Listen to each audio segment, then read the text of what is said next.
ગાંધીનગરમાં આદિવાસીઓના મુદ્દે રાજકારણ શરૂ થયું છે। બનાસકાંઠામાં વનકર્મીઓ અને સ્થાનિક આદિવાસીઓ વચ્ચે થયેલા ઘર્ષણને લઈ કોંગ્રેસ નેતાઓએ મુખ્યમંત્રી ભૂપેન્દ્ર પટેલ સાથે મુલાકાત કરી સમગ્ર મામલે હસ્તક્ષેપ કરવાની માંગ કરી છે। કોંગ્રેસના નેતાઓએ આરોપ લગાવ્યો છે કે બનાસકાંઠા વિસ્તારમાં આદિવાસીઓના મકાનો કોઈપણ પૂર્વ સૂચના આપ્યા વિના તોડી પાડવામાં આવે છે। આ અંગે કોંગ્રેસ નેતા તુષાર ચૌધરીએ નિવેદન આપતા જણાવ્યું કે જંગલ ખાતાને કોઈને મારવાનો કે હિંસાનો અધિકાર નથી।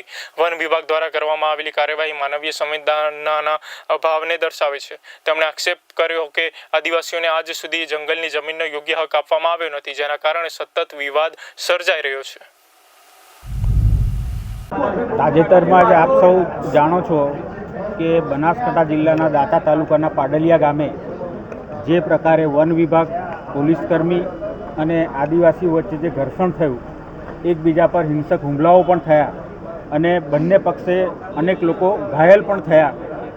આ ઘટનાને પણ અમે વખોડી કાઢીએ છીએ।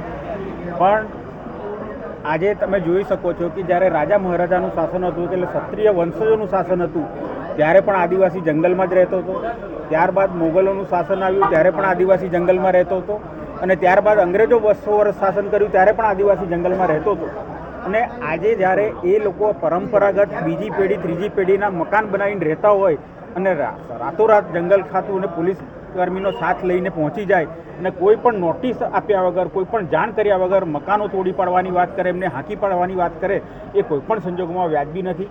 ખરેખર તો એ લોકોએ ચર્ચા કરવી જોઈએ, વાટાઘાટ કરવી જોઈએ, નોટિસો આપવી જોઈએ। પણ આ તો કે અમારી નર્સરી છે ને એમાં આવે લોકો ઘૂસી આવ્યા છે, તો બીજી પેઢી કેવી રીતે ઘૂસી આવે, ત્રીજી પેઢી કેવી રીતે ઘૂસી આવે? એટલે હેન કેન પ્રકારે ધાક ધમકીથી આદિવાસીઓને ડરાવવાનો જે પ્રયત્ન થઈ રહ્યો છે, આવી જ એક ઘટના હમણાં જ 10 દિવસ પહેલાં મારા મત વિસ્તાર ખેડબ્રહ્મામાં પોશીના તાલુકામાં પણ કાળા ખેતરા ગામે 2 સગીર વયના બાળકો, 13 વર્ષની એમની ઉંમર હતી, ઘાસ કાપવા ગયા હતા, તો એને પણ જંગલ ખાતાવાળાએ 2 રેમેથી માર્યા।